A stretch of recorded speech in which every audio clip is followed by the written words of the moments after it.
ఊరి మీద వందల కోట్లు సంపాదించుకుంటున్నారు కానీ కనీసం ఈ ఊరికి ఏం అవసరం అది చేయలేని పరిస్థితులు కనిపిస్తాం. లక్షల కోట్లు సంపాదించకపోతున్నారు. మా నందీశ్వర్ గౌడ్ గారు ఉన్నారు, ఎమ్మెల్యే ఈయన జగ్గారెడ్డి గారి మిషన్ ఉంది. ప్రతి ఒక్క ఎమ్మెల్యే మాకు చేసింది ఏం లేదండి. మా డబ్బులు మొత్తం వాళ్ళ సొంత వేరే కాన్సెన్స్ వాడుకుంటారు తప్ప మాకు విలేజ్ మాత్రం పెట్టట్లేదు. దామోదర రాజేశ్వర మా ఫండ్ మొత్తం ఆయన కాన్సెన్స్ పెట్టుకుంటుండు కానీ మాకు పెట్టాడు, మా ఊరికి పెట్టట్లేదు. మా ఎమ్మెల్యే అడగట్లేదు ఏమనంటే కలెక్టర్ ఆయన ఏమంటాడు మేమేం చేయాలండి, మినిస్టర్లు తీసుకుపోతున్నారు మేమేం చేయలేదానికి, మా చేతిలో లేదు కదా వాళ్ళు చెప్పి మేము చేయాలంటారు వాళ్ళు కలెక్టర్ గారు.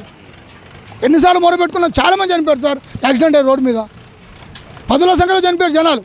దాన్ని పట్టించుకుంటూ ఆదులేడు, అడిగితే అన్నట్టు లోపల కేసు పెట్టి లోపల వేపిస్తారు. రోడ్ ఆపిన అనుకో ఆడు మా కొడుకే కావాలి కదా ప్రభు, ఈయన 3 సార్లు లోపల వేపించారు.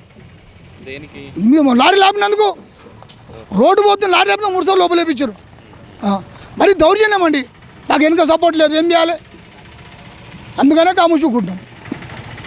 ఏదన్నా మిమ్మల్ని గతంలో ధర్నాలు జరిగినాయి, లారీలు ఆపినందుకు మీ మీద కేసులు పెట్టి లోపలేసారా? ఎట్లా మరి మళ్ళీ బెయిల్ తీసుకొని బయటకు వచ్చారు? మళ్ళీ మా ఎక్స్ సర్పంచ్ గారు ఉప సర్పంచ్ గారు తీసుకొచ్చారు బయటకు.